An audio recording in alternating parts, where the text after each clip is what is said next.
After a short break with a stealth game, let's get back into the groove with another third-person shooter. This time we have Hitman Absolution. Wait, really? This was another stealth game?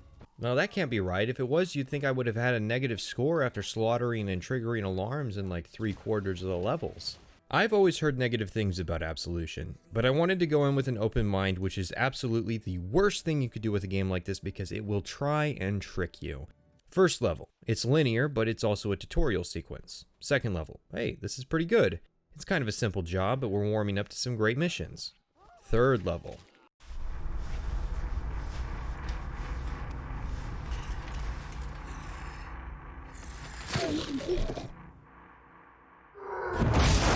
Jolly Christmas. Don't you ever Politely. knock? I genuinely thought this was a game over screen. Even now, writing this a day after having beaten the game, I'm not entirely convinced it wasn't, and in editing, I'm still not. It doesn't help that the game does actually have game over screens where the targets will taunt you.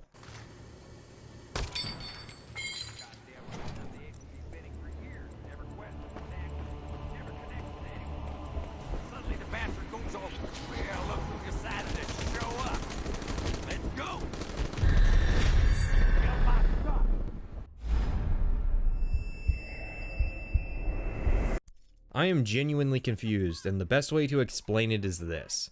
To Snakerer, another channel you should check out sometime, tends to denote when there is a disconnect between the level of competence you can show in a game and the level of competence displayed in cutscenes. And Agent 47 seems to have forgotten all that experience that made him such a legendary assassin. He's a lot closer in intelligence to how I would be in this situation, which is not good because I'm stupid. For instance, later in the game, 47 is once again incapacitated when he walks into a trap. Stop. This exposes a huge issue with the writing of this game. Generally, 47 is meant to be a superb infiltrator, and I tried to play him to that end. But I have a rule for stealth, which is if I get caught, I keep going. So a fair few times, levels would end with large amounts of death that would not be acknowledged, and that's fine, I understand that. I'm supposed to be playing Agent 47, the consummate professional. But then Sheriff Jerky here somehow one-ups Agent 47, who should, canonically, not have been detected yet. I mean, sure, I did spend the previous section shooting my way through all those deputies, but I thought that didn't count. If the canonical version of 47 is the one that has the patience to keep restarting checkpoints, the sheriff shouldn't know I'm here to set the trap in the first place. They're here. I've got to move Victoria fast. Where's the safest place in the building? Oh, the basement, the basement. 20 minutes later. Quiet. Oh, we're off. Invest in the stock market. Out, everybody, we better make room for Best friend. Clinic. Come on. You know what, Wade? I like to use the term Black Mesa to refer to a trope where the villains would go in and kill all the witnesses to a plot. I don't think I need to explain where the term comes from. That said, this is the first game I've seen multiple separate Black Mesas in one game. Good old boys guys come in and wipe out an orphanage and kill all the nuns and doctors, which you think would garner some modicum of attention or even be ever addressed again. Later, 47 is attacked at a hotel and the BDSM nuns Black Mesa all the guests. And then the agency shows up and wipes out an entire town, and just what? If any one of these, let alone all three, happened in the space of like a week, people globally would lose their shit. The problem with the trope is that it's an attempt to characterize the villains as evil, and the story is dramatic without putting in the legwork. It's easy to point at someone responsible for a massacre and say, see, they're evil.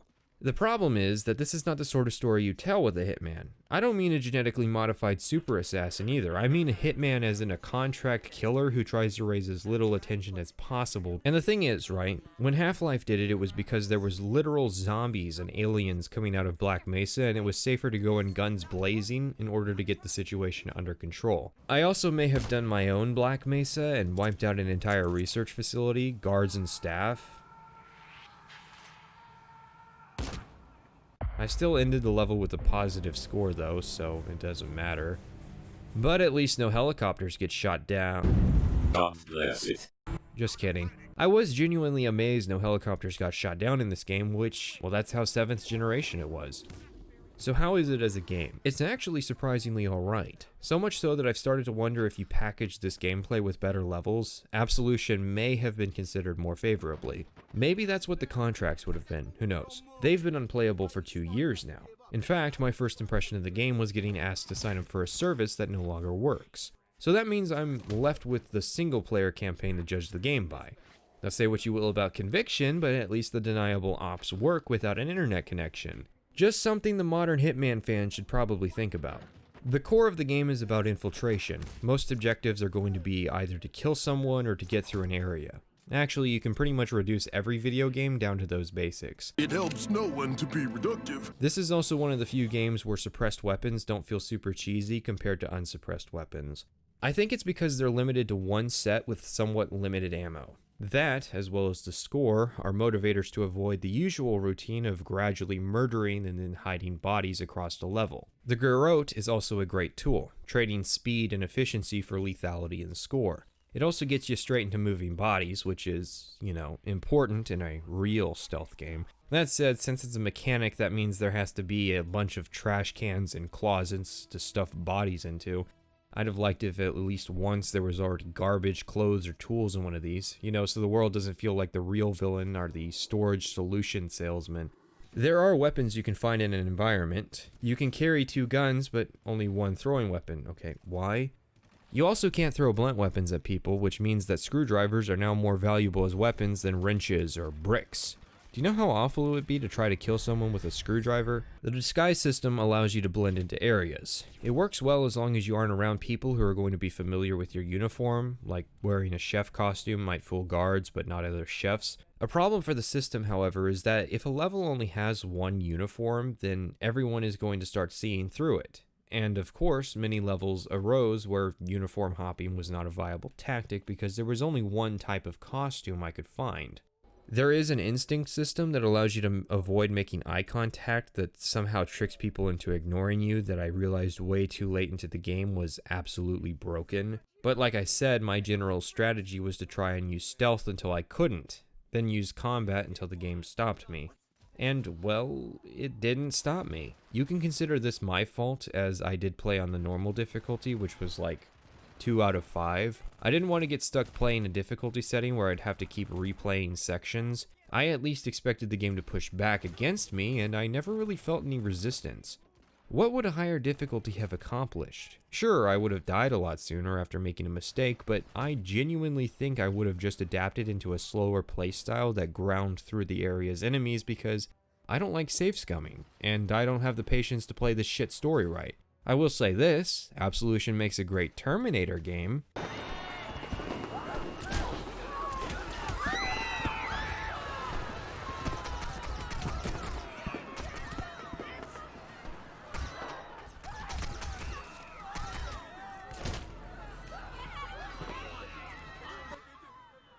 Check out this assassination.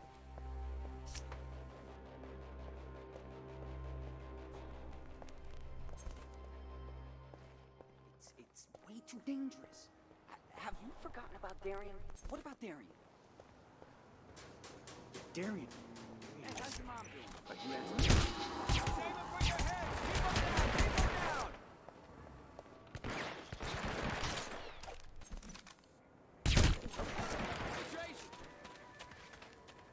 Christ almighty! Hey, give me a hand here! 3 kills, then crouching out. This game has very positive reviews on Steam. I don't think I can say enough about these levels, so let me give an example. We go break into good old boy's factory. We start with like an abandoned mill, down a sketchy cliff face, into a high-tech research facility, and out the other side into a grimy fight club. What? And the entire time we're basically just going from entrance to exit, which, sure, you could pretty much reduce any game down to, but in this case it's very accurate. And each level has an obvious direct route and a side passage that bypasses all the guards. That's the entire game after Agent 47 bumps his head from getting slammed through a door. Hope you didn't like that Chinatown level because you're never gonna see one like it again. Oh, you will see it again because it gets reused, but it's not the same. Speaking of, I'm sure we're all dying to learn more about the exploding pigs. What? Now, I know there's always been a sense of humor surrounding this series. I mean, I ran around as a samurai in one of the last levels, but this is...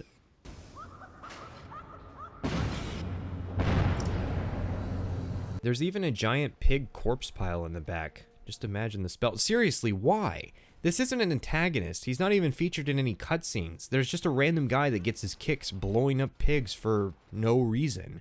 Is it to establish that the guy who runs this place is evil? Yeah. No shit, he's evil. He stole a little girl after killing a bunch of nuns and framing 47 for murdering a maid. Speaking of good old boy, quick question. How much money does he have? He acts like getting paid a couple million in exchange for the little girl is a big payout for him, yet he owns a defense research company and a high-rise apartment full of antiques with a private army that is unquestioning in their loyalty, so he probably actually makes a lot more per year than he's getting paid for the little girl from an actually legitimate business venture. Now on the flip side, we have Greasy. He's in charge of the agency. Now that we didn't ice our old handler. She betrayed the agency because Greasy was trying to make a better 47 with the little girl. You know, the conviction parallels are uncanny. Wait, why does he have a robot hand? No, seriously, what's the deal with the robot hand? You know, I am glad we wasted so much time on the Lenny and Wade subplot. He really gets a character arc in the story and doesn't just weigh the plot down with his inclusion, and I definitely considered sparing him when the choice came up for about, I don't know, 0 seconds before I pulled the trigger.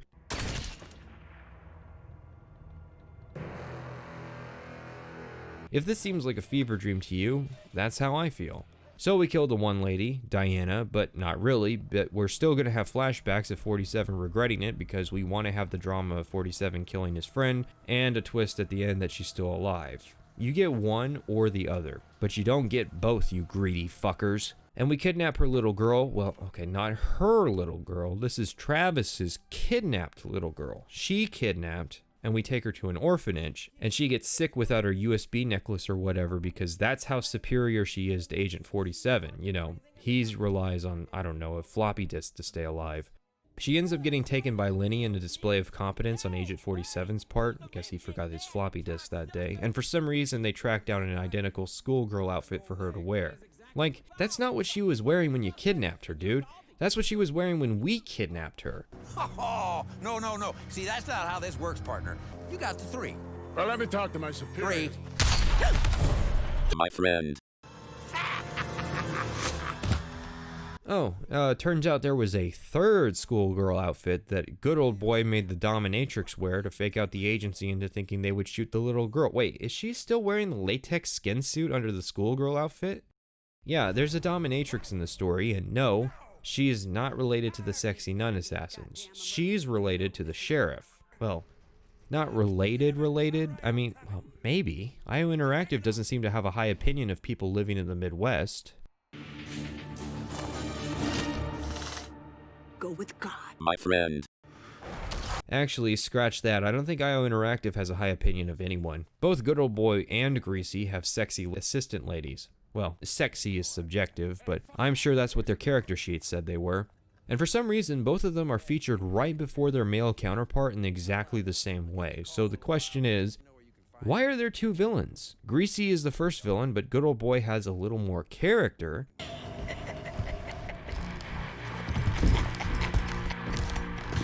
Yee-haw!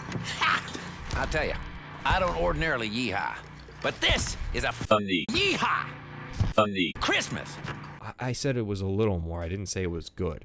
Anyways, the game is a little bloated trying to fit both villains in here because 47 has 0 personal relation to Good Old Boy outside of just wanting to protect the little girl. And I couldn't help but laugh at the scene where the 2 villains face off and wonder why the writers felt this added to the game. And then there's Birdie. He's the one that has us take out the guy in Chinatown. He's a vague source of information that keys us into Good Old Boy. I'm not sure what the fuck his relation to the story is supposed to be, other than leaving cryptic letters for both us and the villains to find, and explaining information we already know and the characters should have intuited. Birdie tells Good Old Boy that 47 is looking for the little girl, but he obviously already knows that. Birdie informs Greasy that 47 is protecting the little girl, but they already knew that. Birdie tells 47 that Good Old Boy is a problem when 47 is already in South Dakota, having had 2 run-ins with him already. Birdie tells the Chicago PD he has information on 47, but all he would really know is his physical description and his relation to the little girl.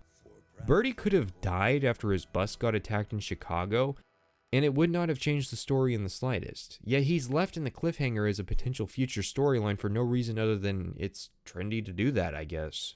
So we kill good old boy, rescue the little girl, then kill Greasy and reveal that Diana was alive the whole time. So I guess in the first level, instead of killing Diana, we just took a good long look at her ass, then moved on. Hey, wait a second. We get a full frosted ass shot of Diana, but later when 47 is showering, we only get from the thighs down. I'm not normally one to cry sexism, but I play stealth games for the man-ass, goddammit, not sexy nuns and prostitutes across the street from an orphanage. Also, are the shower scenes supposed to play into the themes of the title Absolution, as in washing away our sins? Because the least you could do, if you're gonna go diving in the film dumpster, is leave their fucking cliches for the raccoons. This scene's fucking hilarious.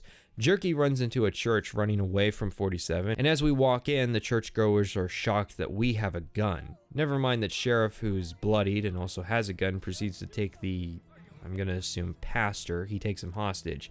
And I accidentally shoot the pastor in the shoulder as well as the person whose funeral this is, but that's fucking fine. Then 47 walks off like he's cool before it cuts to him driving a hearse, which means that off-screen 47 realized he wouldn't be able to walk to Chicago and had to double back to steal the keys for the hearse. How do you fuck that up? And I don't mean Agent 47, I mean IO Interactive. Every time I think I'm done and try to set up a conclusion, I remember something else. For some reason, 47 stops in his tracks of rescuing the little girl to pick up a new suit from his blind tailor. I sure hope it doesn't come down to the wire and 5 minutes could make all the difference in saving the little girl, because then 47 would just look like an asshole.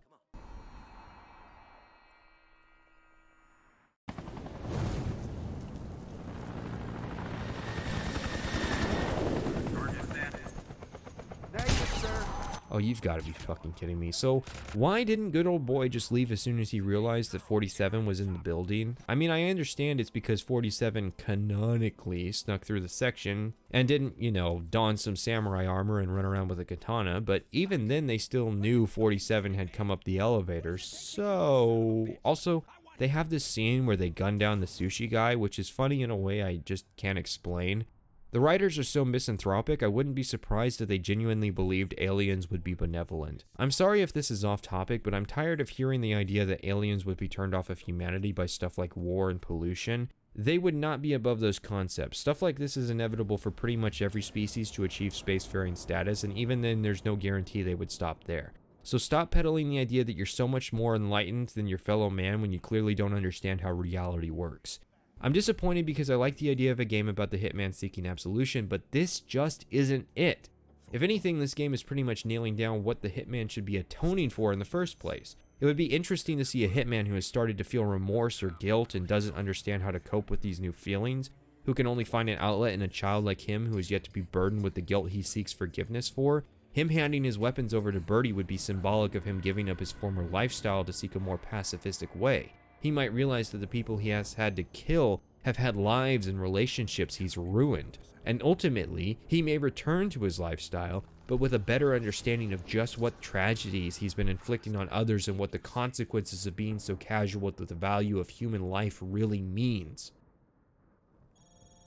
But you know, stories where characters better themselves are stupid and for nerds. It's obvious now that this game started production with one word on a whiteboard: Absolution. And the entire game had to be sculpted around it to try and give a word an inkling of meaning in relation to this story. You could just as easily have called it, I don't know, Hitman 4 or something and made it a disconnected pack of levels purely for gameplay, and that would have been fine, even great.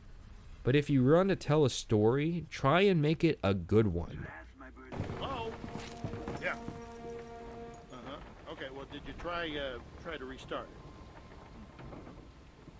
Is the little green light on the modem, is it blinking? Yeah, the one that says DSL. Yeah, well, I don't know. I'm kind of in the middle of something here, but give me a few minutes and I'll get there as soon as I can.